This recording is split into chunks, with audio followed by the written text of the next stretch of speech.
Huzurabad MLA Kaushik Reddy, Serilingampally MLA Arekapudi గాంధీల మధ్య వివాదం కీలక మలుపు తీసుకుంది. ఈ వివాదంలో అరకిపూడి గాంధీపై పోలీసులు హత్యాయత్నం కేసు నమోదు చేశారు. ఆయనతో పాటు ఆయన సోదరుడు, కుమారుడిపై కూడా కేసు నమోదు చేసినట్లు పోలీసులు వెల్లడించారు. మరో ఇద్దరు కార్పొరేటర్లు వెంకటేష్ గౌడ్, శ్రీకాంత్లపై కేసులు పెట్టారు.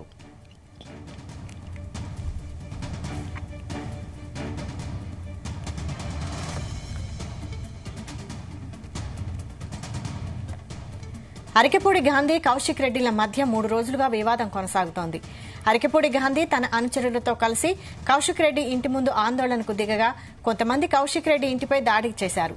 ఈ క్రమంలోనే పోలీసులు అరకిపూడి గాంధీని 30 మందికి పైగా ఆయన అనుచరులను అరెస్టు చేసి గచ్చిబౌలి పోలీస్ స్టేషన్ కు తరలించారు. అయితే ముందుగా ఆయనపై హత్యాయత్నం కేసు నమోదు చేయకపోయినా తాజాగా ఈ సెక్షన్ 307ని కూడా ఛార్జిషీట్లో నమోదు చేశారు.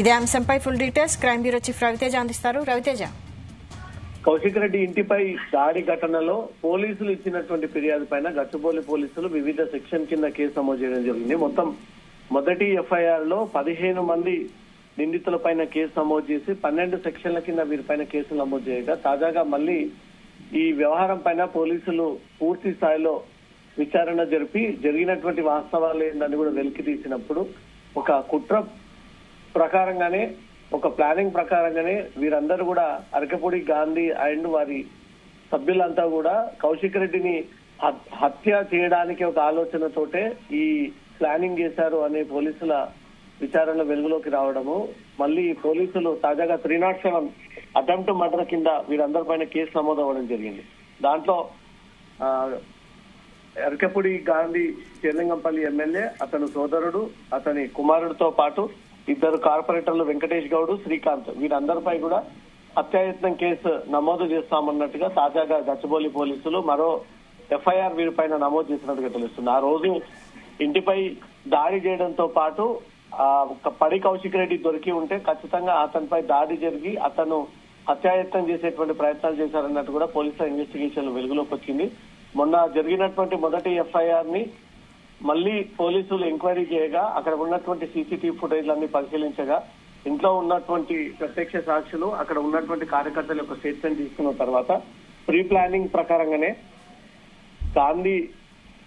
అరకపూడి గాంధీ పడి కౌశిక్ రెడ్డి దొరికి ఉంటే మాత్రం ఖచ్చితంగా అతనిపై హత్యాయత్నం ప్రయత్నం చేసేవాడు అనేది కూడా పోలీసులు ఎంక్వైరీలో తేయడంతోనే పోలీసులు హత్యాయత్నం కేసు కిందికి మళ్లీ తాజాగా కొత్త కేసు నమోదు చేసి నోటీసులు కూడా అందజేయడం జరిగింది. పాత కేసులో నమోదైనటువంటి దానిపై కూడా గాంధీ ఇప్పటికే స్టేషన్ బెయిల్ పొంది ప్రస్తుతం అతను పొలిటికల్ యాక్టివిటీలో ఉన్నాడు. తాజాగా హత్యాయత్నం కేసు కూడా నమోదైంది కాబట్టి పడి కౌశిక్ రెడ్డి చాలా రోజులుగా తనను అంతమందించేటువంటి ప్రయత్నాలు చేస్తా ఉన్నారు. నిన్న గాంధీ మరియు వాళ్ళ టీం మెంబర్స్ అందరూ కూడా తన ఇంటిపై దాడి చేసి తనను అంతమందించేటువంటి ప్రయత్నాలు చేస్తా ఉన్నారు.